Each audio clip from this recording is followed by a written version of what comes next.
Saturday morning, pagbaba ko nga po, nakita ko si tita dito sa kusina, sa baba, na magluluto ng pinangat na bulig or dalag.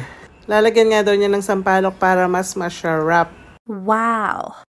Ayan po, nakasalang na. Simple lang yung ginawa niya. Yung sampalok nilagay niya sa ilalim. Then sunod na layer yung luya. Then nilagay niya yung bulig at nilagyan niya ng sibuyas at kamatis at siling berde. Mabilis nga lang daw itong maluto, kaya ayan po nung kumukulo na, tinimplahan na po niya ng asin. Wala siyang ibang nilagay kundi asin lang. Promise. Kasi masarap naman daw yan at meron ngang sampalok, meron pang kamatis, may sibuyas, at may sili pa nga. Kaya kahit wala ng magic sarap, ox na yan. Ready to serve na po ang ating pinangat na bulig. Kain tayo mga mare.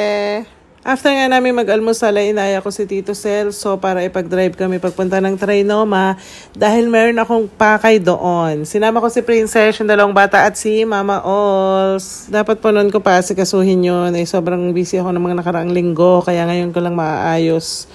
Sana naman pagdating namin doon ay positive ang result ng aming lalakarin. Wish ko lang. Si Kyrix at si Lian, hindi ko na sinama dahil ayaw nga nilang bumangon. Sabado nga lang daw sila tanghali nagigising, so hindi na lang daw sila sasama. Hindi sila excited pumunta ng Trinoma. Wala naman daw silang bibilin. So ayan nga, ito po si Apollo na namimili ng makeup.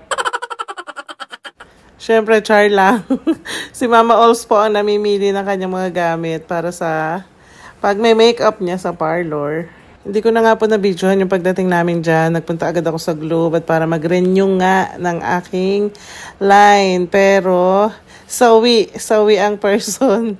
Dahil wala po doong available ng unit na hinahanap ko. Kaya po napunta ako dito sa Royce Chocolate para mamili. Na-stress ako bigla sa chocolate tumingin. Bumili lang po ako ng isa dyan dahil sobrang mahardy ka nga. Para lang hindi ako madismaya. Sayang kasi ang luwas namin. Nadaanan pa nga namin dito sa landmark si Ate Lisel. Dito pa kasi siya nagwa-work. Kaya nagpicture-picture muna kami bago kami umuwi. And then, dito na naman po ang ending namin sa ilaw. Ilaw. Matamis na naman. Kumusta naman ang sugar? Ba't ganun no? Pag nasa stress tayo, matamis ang hinahanap natin. Kundi pagkain, matamis. Kundi matamis, pagkain. So, salitan lang. So, paano uwi na po kami? Better luck next time.